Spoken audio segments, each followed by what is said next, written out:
الحمد لله وكفى وسلام على عباده الذين اصطفى أما بعد فأعوذ بالله من الشيطان الرجيم بسم الله الرحمن الرحيم وما أبرئ نفسي إن النفس لأمارة بالسوء إلا ما رحم ربي إنه هو الغفور الرحيم وقال النبي صلى الله عليه وسلم لكل شيء ثقالة وثقالة القلوب ذكر الله أو كما قال عليه الصلاة والسلام اللهم صل على محمد وعلى آل محمد كما صليت على إبراهيم وعلى آل إبراهيم إنك حميد مجيد اللهم بارك على محمد وعلى آل محمد كما باركت على إبراهيم وعلى آل إبراهيم إنك حميد مجيد روح حسن مصطفى روح حسن مصطفى है एक बहर बेकरार उसके साहिल तक कोई शीर बया पहुँचा नहीं बलगुल उला बिकमालिही कशफत दुजा बिजमालिही हसनत जमीउ खिसालिही सल्लु अलैहि व आलिही रहे मेरे मस्कन हवाली काबा बने मेरे मदफन दियार मदीना बलगुल उला बिकमालिही कशफत दुजा बिजमालिही हसनत जमीउ खिसालिही सल्लु अलैहि व आलिही ला इलाहा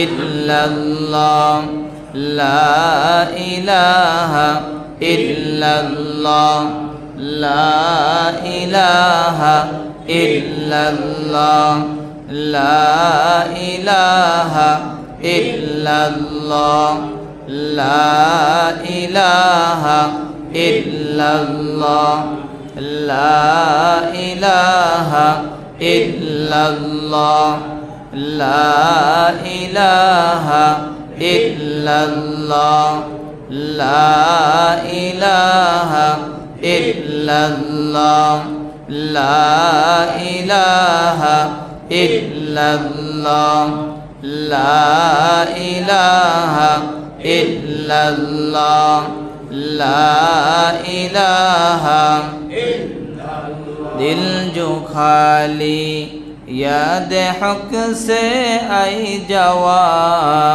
खानाए शैतो है वो दिल बेगुमा संग दिल से कोलेरा पाक कून सीना बातिंगे मोहब्बत चाके कून ला इलाहा इल्लल्लाह ला इलाहा इल्लल्लाह ला इलाहा इल्लल्लाह ला इलाहा इल्लल्लाह ला इलाहा इल्लल्लाह ला इलाहा हर तमन्ना दिल से रुखसत हो गई अब तो आजा अब तो खुलवत हो गई ला इलाहा इल्लल्लाह ला इलाहा इल्लल्लाह ला इलाहा इल्लल्लाह ला इलाहा इल्लल्लाह ला इलाहा इल्लल्लाह ला इलाहा इल्लल्लाह ला इलाहा सब खुशियों को आग लगा दो मौला गम से तेरे दिल शाद रहे अब तो रहे बस तादो में आखिर विरज़ जुबा आई मेरे इला ला इलाहा इल्लल्लाह ला इलाहा इल्लल्लाह ला इलाहा इल्लल्लाह ला इलाहा इल्लल्लाह ला इलाहा इल्लल्लाह ला इलाहा इल्लल्लाह ला इलाहा चंद्र सूरज गैरुल्लाह बाज़र माज़र गैरुल्लाह ला इलाहा इल्लल्लाह ला इलाहा इल्लल्लाह ला इलाहा इल्लल्लाह ला इलाहा इल्लल्लाह ला इलाहा इल्लल्लाह ला इलाहा इल्लल्लाह ला इलाहा इल्लल्लाह ला इलाहा इल्लल्लाह ला इलाहा इल्लल्लाह ला इलाहा इल्लल्लाह मुहम्मदुर रसूलुल्लाह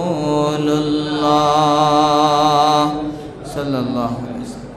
अल्हम्दुलिल्लाह रब्बे करीमेर दरबारे लक्ष कोटी शुक्रिया ज्ञापन करছি जय मनिब आमादेरके पवित्र जुमार दिने जुमार सलात आदाय करार लक्ष्ये अत्यंत माया करे मोहब्बत करे भालोबेसे दिनी परिवेशे हायातेर मूल्यवान समयेर किछु समय व्यय करार जन्य सर्वाग्ने आमादेरके मस्जिदे आसार बसार तौफिक दान करेছেন कुरान ও हादिस থেকে কিছু আলোচনা আমলের নিয়তে শোনার তৌফিক দান করেছেন।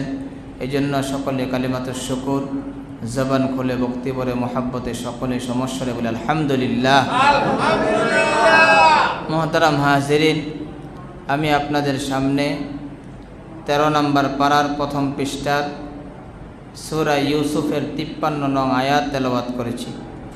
নবীজির অসংখ্য হাদিস থেকে এক টুকরা হাদিস তেলাওয়াত করেছি। আয়াত এবং হাদিসকে সামনে নিয়ে আজকের আলোচনার বিষয় হবে অপবিত্র আত্মাকে পবিত্র করার উপায় সম্পর্কে। ওমা তৌফিক ইল্লা বিল্লাহ। মুহতারাম হাজিরিন, আল্লাহ তাআলা মানব জাতিকে সৃষ্টি করেছেন 5টি জিনিসের মাধ্যমে। 5টি জিনিসের সমষ্টির মাধ্যমে মানব জাতির সৃষ্টি। আগুন, বাতাস, পানি, মাটি। পঞ্চম নাম্বার হলো আত্মা। আগুন, বাতাস, মাটি, পানি, এই চারটি জিনিস দিয়ে বানানোর পরে আবার তার ভিতরে একটি আত্মা ফিট করা হয়েছে। এই পাঁচটি জিনিসের মাধ্যমে হলো মানব জাতির সৃষ্টি। মোহতারাম হাজিরিন, আমাদের ভিতরে যে আত্মাটা আছে, এই আত্মাটা এটা আসল আত্মা নয়। আমাদের ভিতরে যে আত্মাটা এটা হলো আসল আত্মার ছায়া। আসল আত্মা হলো সপ্ত আসমানের উপরে আল্লাহ তাআলার কাছে জমা। সকলের আত্মাগুলো সপ্ত আসমানের উপরে আসল আত্মাটা জমা করে রাখা হয়েছে।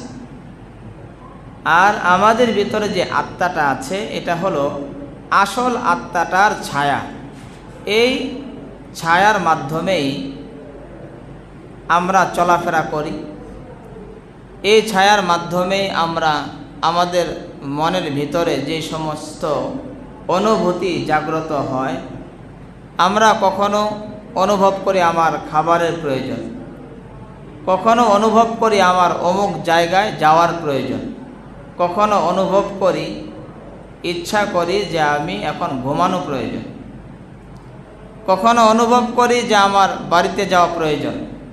এই যে আমাদের ভিতরে যে অনুভূতিগুলি সৃষ্টি হয়, এগুলো হলো আসল আত্মার যে ছায়া আমাদের ভিতরে আছে, ওই ছায়ার মাধ্যমে আমাদের ইচ্ছা শক্তিগুলো জাগে এবং আমরা চলাফেরা, কথাবার্তা, চালচলন, আমাদের সব কিছু এই ছায়ার মাধ্যমেই হয়। মোহতারাম হাজিরিন, এই আমাদের ভিতরে যে আসল আত্মার যে ছায়া আছে, এটাকে তাফসীরের ভাষায় বলা হয় রূহে কতঈ। এটা হলো তাফসীরের ভাষা। অকাট্য একটা রূহ, কঠিন একটা রূহ, আত্মা। তাফসীরের ভাষায় এই ছায়াটাকে রূহে কতঈ বলা হয়। আর বাংলা ভাষায় আমাদের আত্মাটাকে বলা হয় মন। যে ছায়াটা, এই ছায়াটাকে বাংলায় ভাষা বলা হয় মন, আরবিতে বলা হয় নফস। আমরা মন বলি আর নফস বলি আর আত্মা বলি না কেন, সবগুলো একই জিনিস, সবগুলো একই বস্তু। মন যেই বিষয়, আত্মাও সেই বিষয় এবং নফসও একই বিষয়। তো আমাদের মনে অনেক সময় অনেক কিছু চায়। কি বলেন, চায় কি চায় না? চায়। আমাদের মনে অনেক কিছু চায়, অনেক কিছু করতে মনে চায়, অনেক কিছু দেখতে মনে চায়, অনেক কিছু খাইতে মনে চায়। এই যে মন, এটাই আত্মা। এই যে আত্মা, এটাই নফস। সবগুলো একই বিষয়, একই জিনিস। মোহতারাম হাজিরিন, এই যে নফস, আত্মা, এই নফস তিন প্রকার। আওয়াজ করে বলেন, কত প্রকার? তিন প্রকার। আমাদের ভিতরে যে আত্মা আছে, আমাদের ভিতরে যে নফস আছে, মন আছে, এই নফস তিন প্রকার। একটা হলো নফসে আম্মারা, দ্বিতীয় হলো নফসে লাওয়ামা, তৃতীয় হলো নফসে মুতমাইন্না। নফস হলো তিন প্রকার। প্রথম প্রকার যেমন নফসে আম্মারা, এই নফসে আম্মারা সম্পর্কে আল্লাহ তাআলা কোরআনে কারিমের মধ্যে সূরা ইউসুফের 53 নং আয়াতের মধ্যে আল্লাহ তাআলা নফসে আম্মারা সম্পর্কে বলেছেন। নফসে আম্মারা কাকে বলা হয়? আল্লাহ তাআলা নফসে আম্মারা সম্পর্কে বলেন, ওমা উবাররিউ নাফসি ইন্নান নাফসা লাআম্মারাতুম বিসসু, ওমা উবাররিউ নাফসি ইন্নান নাফসা লাআম্মারাতুম বিসসু ইল্লা মা রাহিমা রাব্বি ইন্না রাব্বি গফুরুর রহিম। আল্লাহ তাআলা নফসে আম্মারা সম্পর্কে বলেন, ওমা উবাররিউ নাফসি, আমার নফস বাঁচতে পারে না, আমার নফস মুক্ত নয়। ইন্নান নাফসা লাআম্মারাতুম বিসসু, নফসে আম্মারা সে খারাপ কাজের সাথে জড়িত হয়। ইল্লা মা রহিমা রব্বি, তবে রব যাকে রহম করেন, রব যার প্রতি দয়া করেন, সে খারাপ কাজ থেকে, গুনার কাজ থেকে বিরত থাকতে পারে। তাছাড়া নফসে আম্মারা সে গুনাহের মধ্যে লিপ্ত হয়। মুহতারাম হাজিরিন, তো নফসে আম্মারা কাকে বলা হয়?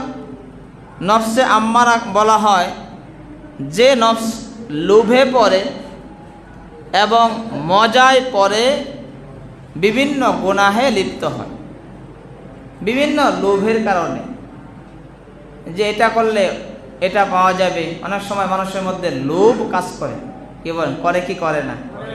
লোভে অনেক সময় মানুষ খারাপ কাজ করে, লোভে পড়ে। আবার অনেক সময় মজায় পড়ে মানুষ গুনাহের কাজে লিপ্ত হয়। নফসে আম্মারা হলো লোভে পড়ে বা মজায় পড়ে গুনাহে যে নফস লিপ্ত হয় তাকে বলা হয় নফসে আম্মারা। কিন্তু নফসে আম্মারার বুঝতে হলে আমাদেরকে বুঝতে হবে যে নফসে আম্মারার ফলাফল হলো দুইটি। মজায় পড়ে আর লোভে পড়ে যে আত্মা, যে নফস গুনাহ করে, গুনাহে লিপ্ত হয়, তাকে নফসে আম্মারা বলে। নফসে আম্মারার ফলাফল দুটি, একটা হলো তুচ্ছ, আরেকটি হলো বিশাল। আওয়াজ করবেন, ফলাফল কয়টি? ফলাফল দুইটি, একটা হলো তুচ্ছ, আরেকটি হলো বিশাল। যেমন উদাহরণস্বরূপ, কেউ ফজরের নামাজ পড়ল না, শীতের মৌসুমে ফজরের নামাজ পড়তে আসা কষ্টকর বিষয়। ঠান্ডা পানি দিয়ে অজু করতে হয়, অজু করে আবার রাস্তা দিয়ে হেঁটে হেঁটে আসতে হয় কষ্ট করে।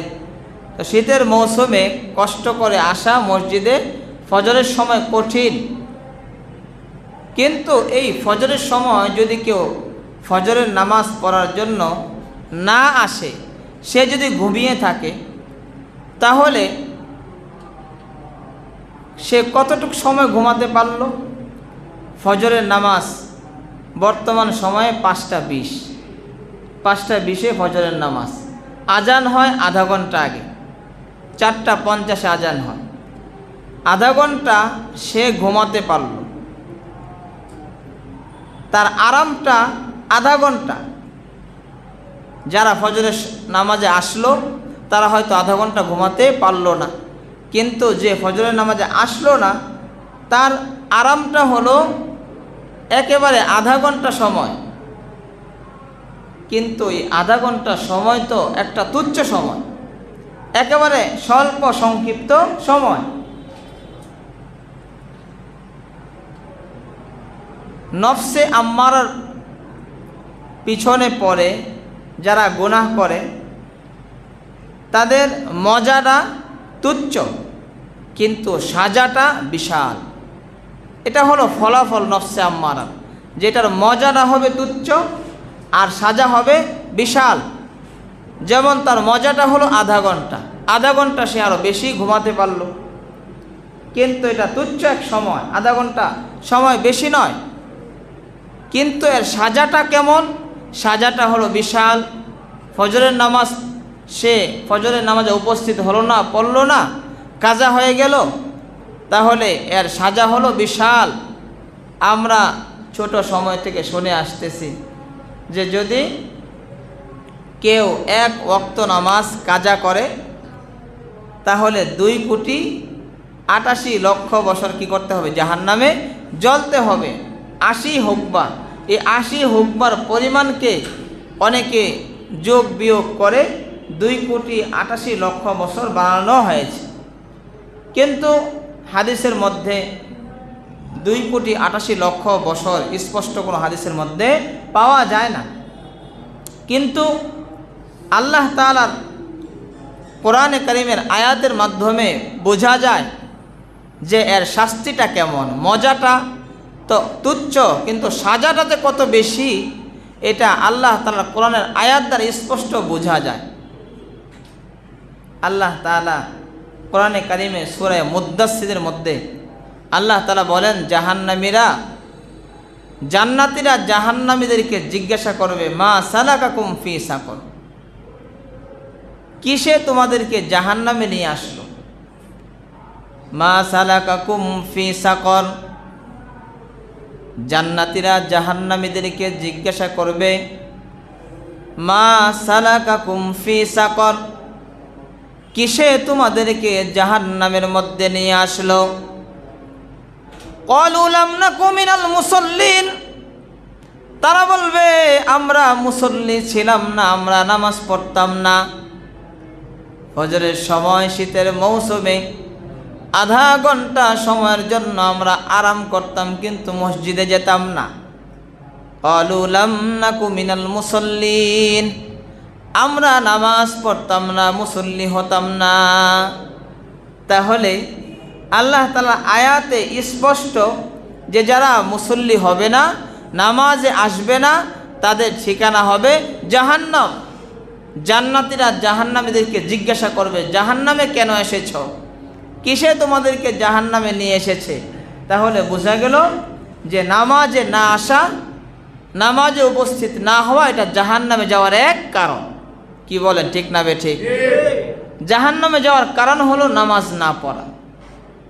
এটা জাহান্নামে যাওয়ার এক কারণ, এক সাজা, বিশাল সাজা। মুহতারাম হাজিরিন, তাহলে নফসে আম্মারা সম্পর্কে নবীজি হাদিসের মধ্যে আল্লাহ তাআলা কোরআনে কারীমের অন্য আয়াতের মধ্যে 25 নম্বর পারার 19 নম্বর পৃষ্ঠায় সূরা জাসিয়ার 23 নং আয়াতের মধ্যে নফসে আম্মারা সম্পর্কে আল্লাহ তাআলা বলেন, আফারাআইতা মানিত্তাখাযা ইলাহাহু হাওয়া, আফারাআইতা মানিত্তাখাযা ইলাহাহু হাওয়া।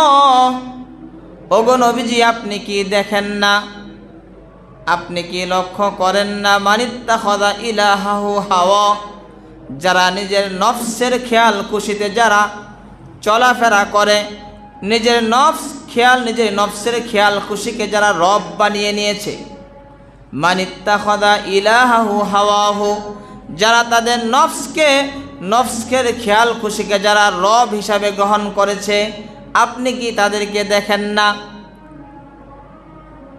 নিজের নফস যেভাবে বলে সে সেভাবেই চলে।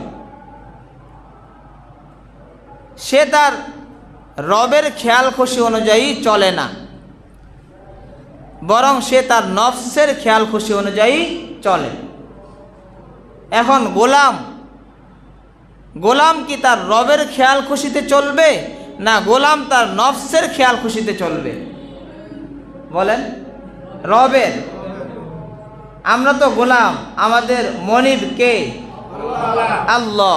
আমাদের মালিক কে? আমাদের রব কে? আল্লাহ। তো আমাদের রব আল্লাহ, আমাদের মনিব আল্লাহ, আর আমরা হলাম মনিবের গোলাম। গোলাম তো তার মনিবের খেয়াল খুশিতে চলবে, গোলাম তার নফসের খেয়াল খুশিতে চলবে না।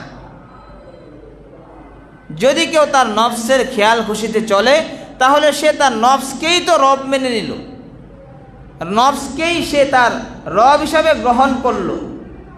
সে তো তার নফসের খেয়াল খুশিতে চলতেছে। নফস বলতেছে এটা করো, এটা করতেছে। নফস বলতেছে ওইটা করো, ওইটা করতেছে। তাহলে নফসকে কি বানালো? সে রব বানালো। নফসকে তার মনিব হিসাবে গ্রহণ করলো। আল্লাহ তাআলা এটাই বলেন, আফারাআইতা মানিত্তাখাযা ইলাহাহু, যে রব হিসাবে গ্রহণ করে হাওয়াহু, তার নফসকে, আপনি কি তাকে দেখেন না? তাহলে নিজের নফসকে কি রব বানানো যাবে? নিজের নফসের খেয়াল খুশি অনুযায়ী চলা যাবে না।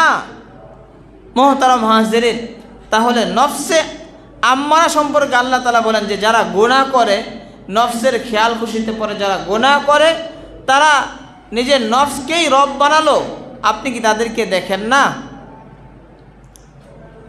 নফসে আম্মারা কাজ হলো বিভিন্নভাবে গুনাহে লিপ্ত হওয়া। মুহতারাম হাজিরিন, এই নফসে আম্মারা থেকে পরিত্রাণ পাওয়ার কি উপায়? নফস আমাদেরকে বিভিন্ন গুনাহে লিপ্ত করে। নফসে আম্মারা হলো অপবিত্র। এটাকে পবিত্র করার উপায় কি? কিভাবে আমার নফসে আম্মারা পবিত্র হবে? এই সম্পর্কে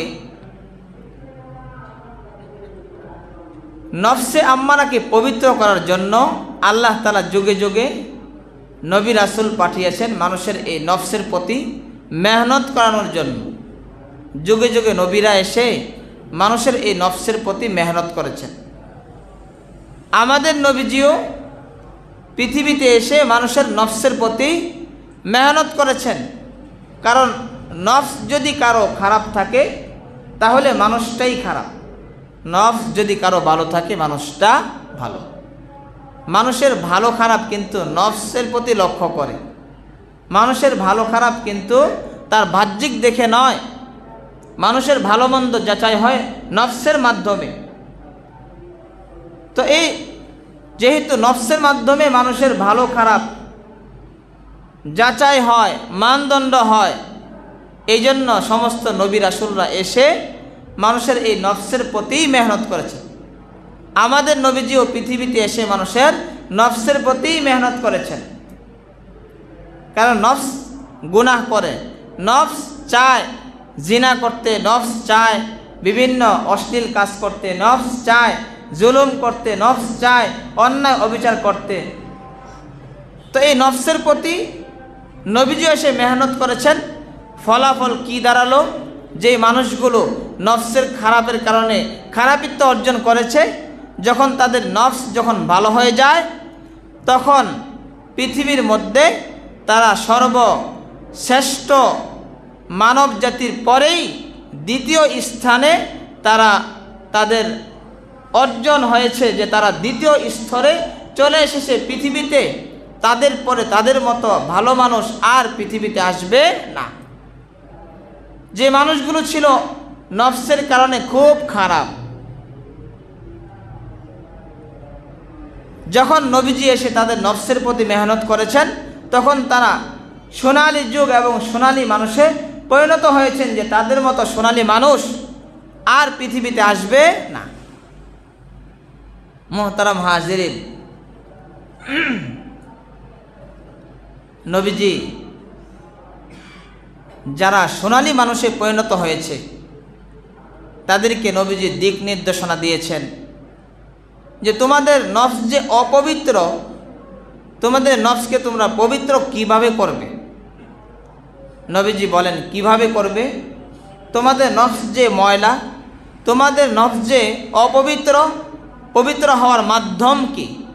নবীজি হাদিসের মধ্যে বলেন, ক্বালান নবী সাল্লাল্লাহু আলাইহি ওয়াসাল্লাম, ক্বালান নবী সাল্লাল্লাহু আলাইহি ওয়াসাল্লাম, লিকুল্লি শাইইন সিকালাতুন ওয়া সিকালাতুল কুলুবি যিকরুল্লাহ। নবীজি বলেন প্রত্যেকটা জিনিস যখন ময়লা হয়, প্রত্যেকটা জিনিস যখন অপবিত্র হয়, ওই ময়লা অপবিত্রতা দূর করার জন্য কোনো না কোনো ব্যবস্থা পৃথিবীতে আছে।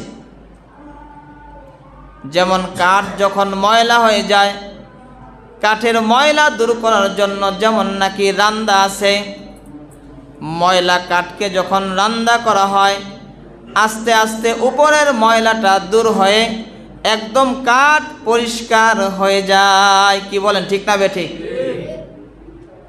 লোহা যখন জং পড়ে যায়, ময়লা হয়ে যায়, লোহার জং দূর করার জন্য যেমন নাকি রেত আছে। কাপড় যখন ময়লা হয়ে যায়, কাপড়ের ময়লা অপবিত্রতা দূর করার জন্য যেমন নাকি সাবান পাউডারের ব্যবস্থা আছে। টাইলস ময়লা হয়ে গেলে টাইলসের ময়লা অপবিত্রতা দূর করার জন্য যেমন নাকি ভিক্টর আছে। হাবিবে কিবরিয়া নবী বলেন, লিকুল্লি শাইইন সিকালাতুন ওয়াসিকালাতুল কুলুবি যিকরুল্লাহ। হাবিবে কিবরিয়া নবী বলেন, তোমাদের নফস যাদের অপবিত্র, যাদের ময়লা, এই ময়লা দূর করার জন্য ব্যবস্থা হলো মালিকের জিকির। বলেন সুবহানাল্লাহ। রবের জিকির, রবের জিকিরের মাধ্যমে তোমাদের এই অপবিত্র কলব পবিত্র হবে। রবের জিকিরের মাধ্যমে তোমাদের কলবের ময়লা দূর হবে, জং দূর হবে।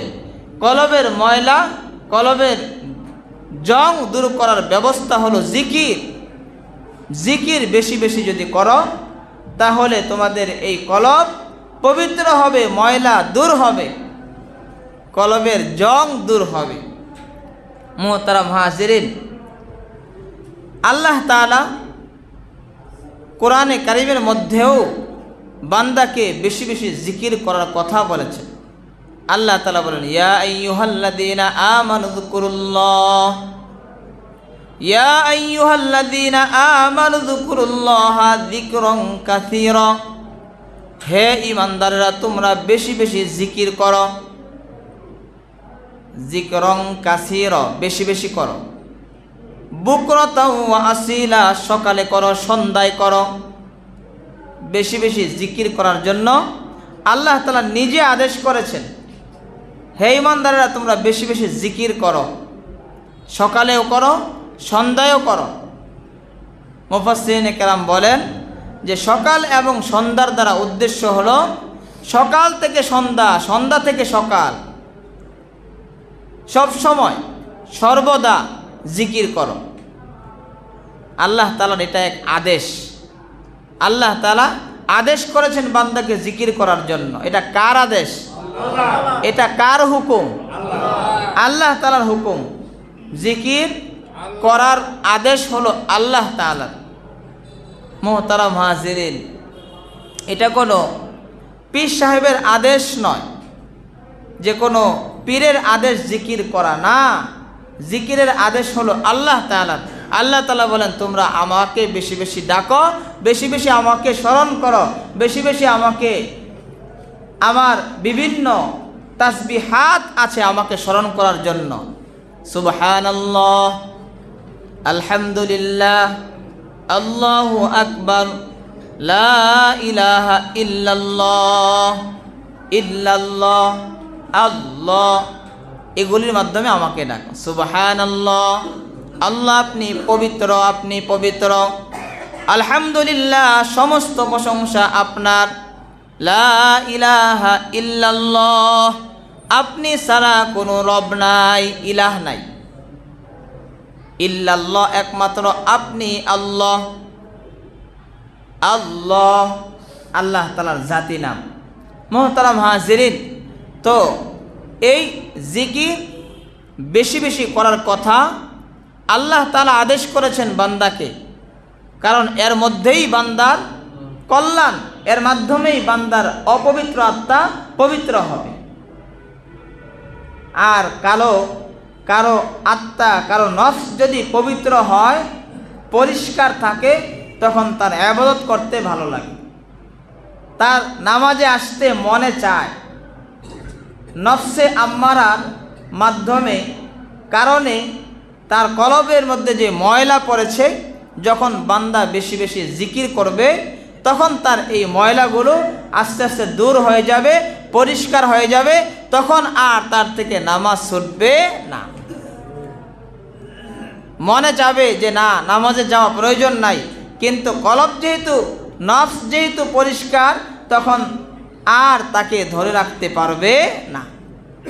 মুহতারাম হাজিরিন, তো আল্লাহ তাআলাও বান্দাকে জিকির করার কথা বলেছেন, বেশি বেশি জিকির করার জন্য। নবীজিও বলেছেন যে তোমাদের এই অপবিত্র আত্মাকে পবিত্র করার মাধ্যম হলো জিকির। বেশি বেশি জিকির করো। লিকুল্লি শাইইন সিকালাতুন ওয়া সিকালাতুল কুলুবি যিকরুল্লাহ। কলবকে পরিষ্কার করার জন্য মাধ্যম হলো জিকির, বেশি জিকির করো। নবীজি অন্য হাদিসের মধ্যে বলেন, ক্বালান নাবিয়্যু সাল্লাল্লাহু আলাইহি ওয়াসাল্লাম, লা ইয়াকউদু কওমুন ইয়াযকুরুনাল্লাহ। যেখানে জিকির হয়, ইল্লা হাফাতহুমুল মালাইকা, যেখানে জিকির হয় সেখানে ফেরেশতারা ওই বান্দাকে চতুর্দিক থেকে বেষ্টনী দিয়ে ফেলে। সুবহানাল্লাহ। যে বান্দা জিকির করে তাকে ফেরেশতা বেষ্টনী দেয়। গশিয়াতহুমুর রহমা, তার উপরে রহমত বর্ষিত হয়, বলেন সুবহানাল্লাহ। ওয়া নাযালাত আলাইহিমুস সাকিনা, তার উপরে সাকিনা বর্ষিত হয়, শান্তি বর্ষিত হয়। ওয়া যাকারাহুমুল্লাহু ফি মান ইনদাহ, আর ওই বান্দাকে নিয়ে আল্লাহ তাআলা ফেরেশতাদের সাথে আলোচনা করেন। আল্লাহ তাআলা ফেরেশতাদেরকে বলেন, হে ফেরেশতারা, যেই বান্দাটা জমিনে আমার জিকির করতেছে, আমাকে স্মরণ করতেছে, ডাকতেছে, ওই বান্দাটাকে আমি আল্লাহ তাআলাকে দেখেছে বলে না, ওই বান্দাকে আমার জান্নাত দেখেছে বলে না, জাহান্নাম দেখেছে বলে না, তাহলে কেন বসে বসে জিকির করে? বলে আপনার রেজামন্দি চায়, আপনার সন্তুষ্টি চায়, জান্নাত চায়, জাহান্নাম থেকে বাঁচতে চায়। আল্লাহ তাআলা বলে, ফেরেশতারা, তার পুরস্কার কি হবে? আমাকে যে না দেখে, জান্নাত জাহান্নাম না দেখে বসে বসে জিকির করতেছে, আমার প্রশংসা আদায় করতেছে, ফেরেশতারা বলো তার পুরস্কার কি হওয়া দরকার? ফেরেশতারা বলে, আল্লাহ আপনি পুরস্কার ঘোষণা করুন। আল্লাহ তাআলা বলেন, শোনো ফেরেশতারা, তোমরা সাক্ষী থাকো, আমি পুরস্কার হিসাবে তার জীবনের সমস্ত গুনাহ ক্ষমা করে দিলাম। আল্লাহ তাআলা পুরস্কার ঘোষণা করে। বান্দা জিকির করলে আল্লাহ তাআলা ফেরেশতাদেরকে সাক্ষী রেখে বলেন, তোমরা সাক্ষী থাকো, আমার যে বান্দাটা আমাকে ডাকতেছে, আমার জিকির করতেছে বিভিন্ন তাসবিহাতের মাধ্যমে, তোমরা সাক্ষী থাকো, পুরস্কার হলো আমি তার সব গুনাহ মাফ করে দিলাম। সুবহানাল্লাহ। কি বলেন, জিকির করলে লাভ না ক্ষতি? জিকির করার প্রয়োজন আছে না নাই? জিকির এটা কার হুকুম? সবাই বলেন, কার হুকুম? জিকির হলো আল্লাহ তাআলার হুকুম, যিনি আমাদেরকে বানিয়েছেন। আমরা কিভাবে ভালো থাকব এটা আল্লাহ তাআলা ভালো জানেন। আল্লাহ তাআলার চাইতে ভালো আর কেউ জানে না। কিভাবে বান্দা ভালো থাকবে এটা তো আল্লাহ তাআলাই জানেন, উনিই তো আমাদেরকে বানিয়েছে। এই জন্য উনি আদেশ করেছেন, হুকুম করেছেন, তোমরা জিকির করো, জিকির করো, বেশি বেশি জিকির করো। জিকির করলে অনেক লাভ, তোমাদের অপবিত্র আত্মা পবিত্র হবে। মুহতারাম হাজিরিন, শয়তান মানুষের শত্রু। শয়তান চায় না মানুষ জান্নাতি হোক, শয়তান চায় না মানুষ আল্লাহ তাআলার রেজামন্দি অর্জন করুক, শয়তান চায় না জিকির করুক বান্দা। বান্দা যদি জিকির করে তাহলে তো তার গুনাহ মাফ হয়ে যাবে, বান্দা যদি জিকির করে তাহলে তো সে জান্নাতি হয়ে যাবে, বান্দা জিকির করলে আল্লাহ তাআলা তার প্রতি খুশি হয়ে যাবে। সন্তান যদি বাবাকে ডাকে, যেই সন্তানটা বাবাকে বেশি বেশি ডাকে, ডাকের কারণে তার প্রতি আলাদা একটা ভালোবাসা মহাব্বত জাগে। কি বলেন, জাগে কি জাগে না? যে সন্তানটা বাবা মাকে বেশি ডাকে না, বেশি কাছে আসে না, সারাদিনে একবার আসে অথবা আসে না, ডাকে না, তার প্রতি যেই ভালোবাসা আর মহাব্বত, আর যে সন্তানটা বাবাকে দেখা মাত্রই বাবা বলে ডাকে, দৌড়িয়ে কুলে চলে আসে, মাকে বলে মা, ওই বাবা মা সন্তানের প্রতি আলাদা এক মহাব্বত জাগ্রত হয়, সৃষ্টি হয়, তাকে চুমো খায়, সে যা চায় তাই দেয়। মুহতারামা, ঠিক তেমনি আমরা তো রবের গোলাম যদি মনিবকে বেশি বেশি ডাকে, মনিবও তেমন খুশি হয়, অনেক বেশি খুশি হয়। তখন মনিব যখন বান্দার প্রতি খুশি হয়ে যায়, বান্দা তখন যা চায় তখন তাই আল্লাহ তাআলা বান্দাকে দিয়ে দেয়, খুশি হয়ে জান্নাত দিয়ে দেয়, জান্নাতের ঘোষণা করে ফেরেশতাদের সাথে। এই জন্য শয়তান তো চায় না যে বান্দা কি হয়ে যাক, জান্নাতে হয়ে যাক, আল্লাহ তাআলার কাছাকাছি হয়ে যাক। এই জন্য মানুষকে জিকির থেকে দূরে রাখে বিভিন্ন অসওয়াসা দেয়। জিকির করার কি প্রয়োজন? জিকিরে বসবি না, জিকির তো এটা অমুক পীরের একটা সবক, এটা তো অমুক পীরের সবক, এই জন্য সাবধান, জিকিরে বসবি না। মুহতারাম হাজিরিন, কোনো পীর যদি জিকিরের কথা বলে দেয় যে জিকির করো, মনে রাখতে হবে এই জিকির করো এটা কোনো পীরের আদেশ নয়, এটা আল্লাহ তাআলার আদেশ। উযকুরুল্লাহ, জিকির করো, এটা আল্লাহ তাআলার আদেশ। আর কোনো পীরের মুরিদেরা তারা পীর সাহেব পীর সাহেব পীর সাহেব জপে না, আল্লাহ আল্লাহ জপে, সুবহানাল্লাহ সুবহানাল্লাহ জপে, আলহামদুলিল্লাহ আলহামদুলিল্লাহ জপে, লা ইলাহা ইল্লাল্লাহ এটা জপে। তাহলে আমি জিকিরে কেন বসবো না? কোনো পীর সাহেবের নাম জপা হয় না, জপা হচ্ছে রবের নাম। যেগুলো রবের নাম ওইগুলোর মাধ্যমে জিকির হচ্ছে, কেনই আমি জিকিরে বসবো না? বোঝা গেল আমার যেই নফসে আম্মারা এটা আমাকে ধোঁকায় ফেলে দেয়, শয়তান আমাকে এই জিকির থেকে দূরে রাখে। যেহেতু বান্দা জিকির করলে আল্লাহ তাআলা কাছাকাছি হয়ে যাবে, জিকির করলে জান্নাতি হয়ে যাবে, শয়তান তাকে ধোঁকায় ফেলে এই জিকির থেকে বিরত রাখে। মুহতারাম হাজিরিন, আপনারা বলুন জিকির করার প্রয়োজন আছে না নাই? জিকির করলে জান্নাতি হওয়া যাবে, এই জন্য জিকির আমরা বেশি করবো তো ইনশাআল্লাহ? জিকির করবো ইনশাআল্লাহ। নিজে নিজেও জিকির করতে পারি। আমি হাঁটতেছি, আমি সুবহানাল্লাহ সুবহানাল্লাহ পড়ি, বসে আছি পড়ি, কোথাও জিকির হচ্ছে ওই জিকিরের মধ্যে বসে তাদের সাথে জিকির করি। অনেক সময় দেখা যায় আমার সারাদিনে আমি 500 বার আল্লাহ তাআলাকে আমি ডাকতে পারি না, পুরা সপ্তাহে মিলেও আমার 1000 বার আল্লাহ তাআলাকে স্মরণ করা হয় না। এই জন্য কোনো মসজিদে হালকায় জিকির হয়, সপ্তাহে একদিন হয়।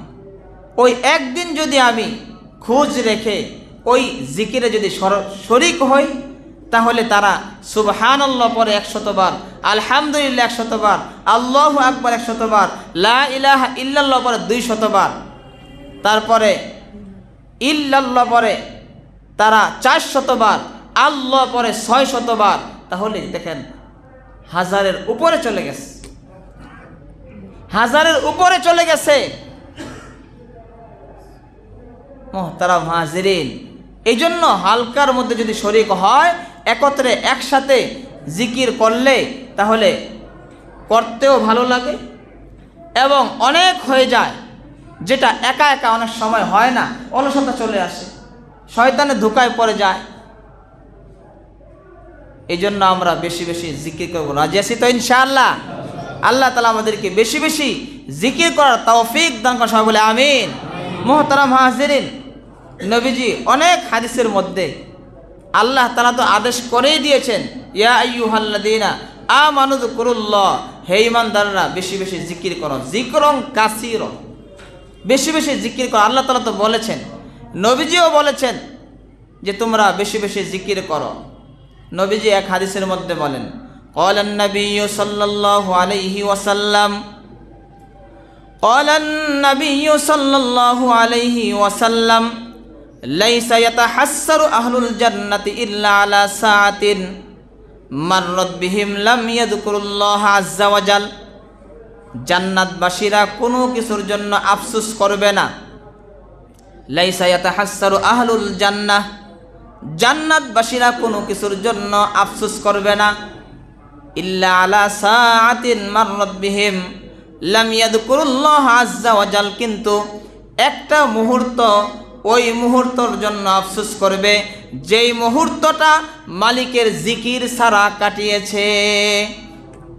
একটা মুহূর্ত, যেই মুহূর্তটা মালিকের জিকির ছাড়া কেটেছে, জান্নাতের বলবে আল্লাহ যদি ওই সময়টাও যদি জিকির করতাম, ওই সময়টাই যদি আরও একবার সুবহানাল্লাহ বলতাম, আরও একবার আলহামদুলিল্লাহ বলতাম, আরও একবার লা ইলাহা ইল্লাল্লাহ বলতাম, তাহলে তো আমার মর্যাদা এই জায়গায়, আমি তো আরও কত উঁচু স্থানে, উঁচু স্তরে আমি চলে যেতাম। যেমন আমরা যেমন বিল্ডিং নিয়ে আফসোস করি, যদি কারো 1 তলা থাকে সে 7 তলার দিকে তাকায়, 10 তলার দিকে তাকায়, সে 100 তলার দিকে তাকায়, আমি যদি ওইটার মালিক হতে পারতাম। কি বলেন, তাকায় কি তাকায় না? আফসোস করে কি করে না? করে। যার একতলা সে 10 তলার দিকে তাকায় যে যদি বিল্ডিংটা আমার হতো, কতগুলো টাকা ভাড়া পেতাম, বসে বসে খেতে পারতাম। আর 110 তলা যেটা, যদি এটা আমার হতো। দুনিয়ায় যেমন আফসোস হয় স্তর দেখে, ঠিক জান্নাতীরা, নবীজি বলেন লাইসা ইয়াতাহাসসু আহলুল জান্নাহ, জান্নাতীরা কোনো কিছুর জন্য আফসোস করবে না, ইল্লা আলা সাআতিন, কিন্তু একটা মুহূর্তের জন্য আফসোস করবে। মাররাত বিহিম লাম ইয়াযকুরুল্লাহ, যে মুহূর্তটা জিকির ছাড়া চলে গেছে, জিকির করে নাই এই সময়টায়, জান্নাতীরা এই সময়টার জন্য আফসোস করবে। তাহলে জিকির কি পরিমাণে করা উচিত আর কত সময় করা উচিত? এক হলো কি পরিমাণে, বেশির পরিমাণটা কি? আল্লাহ তাআলা যে বলেছেন তোমরা বেশি বেশি জিকির করো, বেশির পরিমাণটা কি হবে? বেশির পরিমাণ কি 10? বেশির পরিমাণ কি 100? বেশির পরিমাণ কি 1000? নবীজির হাদিস দ্বারা বোঝা যায় যে বেশির পরিমাণ হলো যে কোনো সময় কোনো মুহূর্তই জিকির ছাড়া চলবে না। এটা হলো বেশির পরিমাণ, কোনো সময় জিকির ছাড়া আমার কাটবে না, এটা হলো বেশির পরিমাণ। মুহতারাম হাজিরিন, অন্য হাদিসের মধ্যে নবীজি জিকির যারা করে, জিকিরের সওয়াবের পরিমাণ বুঝাইতে গিয়ে নবীজি বলেন লা ইয়াবাসান্নাল্লাহু আকওয়ামান ইয়াউমাল কিয়ামাহ, قال النبي صلى الله عليه وسلم لا يبعثن الله أقواما يوم القيامة, আল্লাহ তাআলা ময়দানে মাহশারে কিছু মানুষকে জমা করবেন, ফি বুজুহিহিমুন নূর, তাদের চেহারার মধ্যে নূর চমকাবে, বলেন সুবহানাল্লাহ। ফি বুজুহিহিমুন নূর, তাদের চেহারার মধ্যে নূর থাকবে, নূর চমকাইতে থাকবে। আলা মানাবিরিল লুলুই, হাবিবে কিবরিয়া নবী বলেন তারা থাকবে মতির মিম্বরের উপরে বসা, মিম্বরটা থাকবে হীরা জহরত মতি দিয়ে খচিত, মতির মিম্বরের উপরে তারা বসা থাকবে, তাদের চেহারার মধ্যে নূর চমকাইতে থাকবে। ইয়াগবিতুহুমুন নাস, মানুষ তাদেরকে নিয়ে ঈর্ষা করবে, যদি আমিও ওই মতির মিম্বরের উপরে বসতে পারতাম, আমার চেহারা যদি নূর দিয়ে এমন চমকাইতো। আলা মানাবিরিল লুলু ইয়াগবিতুহুমুন নাস লাইসু বিআম্বিয়া ওয়ালা শুহাদা, হাবিবে কিবরিয়া নবী বলেন ওই মানুষগুলো আম্বিয়া মানে নবীও নয়, ওয়ালা শুহাদা, ওই মানুষগুলো শহীদও নয়, যে তারা শহীদ হয়েছে এই জন্য তারা এত মর্যাদাবান, এমনও নয়। আবার তারা নবী এই জন্য তারা মর্যাদাবান, এমনও নয়। তারা নবীও নয়, শহীদও নয়, কিন্তু মর্যাদা এত, মানুষ তাদেরকে নিয়ে ঈর্ষা করবে, যদি আমিও এমন হতাম। ক্বালা আ'রাবিয়্যুন হুল্লিহুম লানা না'রিফুহুম, হাবিবে কিবরিয়া নবীকে একজন গ্রাম্য সাহাবী বললেন, ওগো নবীজি, হুল্লিহিম লানা না'রিফুহুম, তাদের পরিচয় জানতে চাই, আপনি তাদের পরিচয় বলুন যাতে আমরা তাদেরকে চিনতে পারি।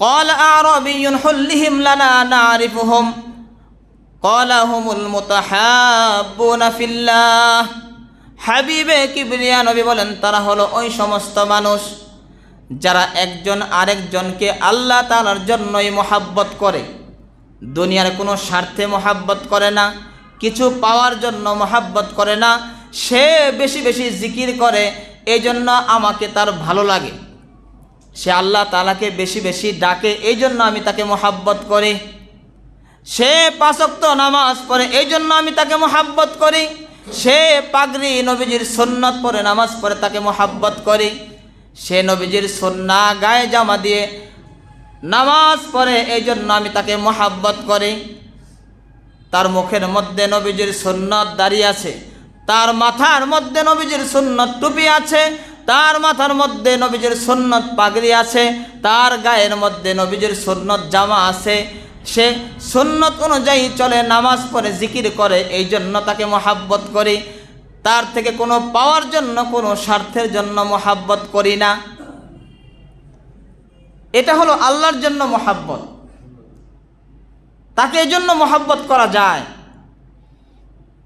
কিন্তু আফসোস হলো দুনিয়ার কিছু মানুষ আছে যারা আল্লাহ তাআলাকে বেশি বেশি ডাকে, সুন্নত অনুযায়ী চলে, সুন্নতে জিন্দেগি যাপন করে, তাদেরকে বেকুফ মনে করে এবং তাদেরকে বেশি দেখতে পারে না, আর চোখে তাকায়। কোনো কোনো মসজিদে জিকির করতেও দেয় না, কোনো কোনো মসজিদে জিকির করতে বাধা দেওয়া হয়, জিকির করতে পারবেন না। জিকির আল্লাহ তাআলার জিকির আল্লাহ তাআলার ঘরে হবে, এটা বাধা কেন? আল্লাহর জিকির আল্লাহর ঘরে যদি বান্দারা না করতে পারে তাহলে কোথায় করবে? আল্লাহর ঘরে আল্লাহর জিকির হবে, আপনি বাধা দেওয়ার কে? কি বলেন, ঠিক না বেঠিক? বাধা দিবে তো যারা শয়তানের দোসর, যারা জিকিরকে আল্লাহর জিকিরকে যারা পছন্দ করে না, যারা আল্লাহর নাম যারা শুনতে পারে না, শয়তান জিকিরের আওয়াজ শুনলেই শরীরের মধ্যে আগুন লেগে যায়। শয়তান জিকির থেকে বহুত দূরে থাকে, কারণ সে জিকিরকে পছন্দ করে না। জিকিরের আওয়াজ কানে গেলেই শরীরে আগুন লেগে যায়। এই জন্য যেখানে জিকির হয় শয়তান একদম 1000 মাইল দূরে থাকে। মুহতারাম হাজিরিন, বুঝতে হবে এবং জানতে হবে, আমল করতে হবে। জিকির ছাড়া যাবে না। যারা জিকির করে তাদেরকে মহাব্বত করব, তাদেরকে ভালোবাসবো। সে তো রবের জিকির করে, সে তো মালিকের জিকির করে, সে তো সুন্নতে জিন্দেগি যাপন করে। এই জন্য তাকে মহাব্বত করা, তাদের বিরোধিতা না করা, জিকিরের বিরোধিতা না করা। মুহতারাম হাজিরিন, নবীজি বললেন, যখন গ্রাম্য সাহাবী জিজ্ঞাসা করলেন তাদের পরিচয় কি, মতির মিম্বরে বসা থাকবে, চেহারা নূর চমকাইতে থাকবে, ওগো নবীজি তাদের পরিচয় জানতে চায়। নবীজি বললেন, হুমুল মুতাহাব্বুনা ফিল্লাহ, তারা আল্লাহ তাআলার জন্য একে অপরকে মুহাব্বত করে। মিন কবাইলা শাত্তা ও বিলাদিন শাত্তা ইয়াজতামিউনা আলা যিকরিল্লাহি ইয়াযকুরুনাহু, বিভিন্ন এলাকা থেকে, বিভিন্ন গোত্র থেকে তারা এসে একত্রিত হয়ে তারা মাওলার জিকির করে, মালিকের জিকির করে। তারা হলো ওই সমস্ত মানুষ। জুড়ে বলেন সুবহানাল্লাহ। বিভিন্ন এলাকা থেকে, গোত্র থেকে এসে বসে একত্রিত হয়ে জিকির করে, এটা হলো তাদের পরিচয়। তাহলে মর্যাদা আছে না নাই? কম না বেশি? বেশি। এই জন্য বেশি বেশি জিকির করব। যেখানে জিকির হয় জিকিরে শরীক হব। রাজি আছেন ইনশাআল্লাহ? জিকিরে শরীক হব, জিকির করব। মালিককে যত বেশি ডাকবো, যত বেশি মালিককে ডাকবো, তত মালিক আমার প্রতি খুশি হবে, তত আমি জান্নাতি হব। আর সময় সংক্ষিপ্ত। অন্য হাদিসের মধ্যে নবীজি বলেন যে প্রত্যেকটা জিকির সুবহানাল্লাহ এর সওয়াব কি পরিমাণ। নবীজি এক হাদিসের মধ্যে বলেন যে এক একটা জিকিরের, এক একটা তাসবির সওয়াব উহুদ পাহাড়ের চাইতেও বেশি। বলেন সুবহানাল্লাহ। যারা মক্কা মদিনায় গিয়েছে তারা উহুদ পাহাড় দেখতে যায়। উহুদ পাহাড় নবীজিকে মহাব্বত করেছেন। উহুদ পাহাড় অনেক লম্বা, কেউ বলেন 7 কিলোমিটার লম্বা, আর চওড়া হলো 3.5 কিলোমিটার। তাহলে কত লম্বা, কত বড় চওড়া। নবীজি বলেন যে এক একটা সুবহানাল্লাহর সওয়াব এই উহুদ পাহাড়ের চাইতেও কি বেশি। তাহলে কি পরিমাণ সওয়াব আল্লাহ তাআলা এক এক তাসবিতে দান করেন। এই জন্য জিকির বেশি বেশি করার জন্য আল্লাহ তাআলাও বলেছেন, নবীজিও বলেছেন যে এর মাধ্যমেই অপবিত্র আত্মা পবিত্র হয়, এর মাধ্যমে কলবের জং ময়লা দূর হয়। জিকির বান্দা যত বেশি করবে তার কলবের জং দূর হবে, ময়লা দূর হবে, অপবিত্র আত্মা পবিত্র হবে। তখনই সে নামাজ পড়তে এবং বিভিন্ন আমল করতে সে তার মন চাবে বেশি বেশি আমলে জুড়তে। এই জন্য বেশি বেশি আমরা জিকির করবো। রাজি আছি তো ইনশাআল্লাহ? আল্লাহ তাআলা আমাদের সকলকে মৃত্যু পর্যন্ত বেশি বেশি জিকির করার তৌফিক দান করুন, বলে আমিন। ওয়া আখিরু দাওয়ানা আলহামদুলিল্লাহি রাব্বিল আলামিন।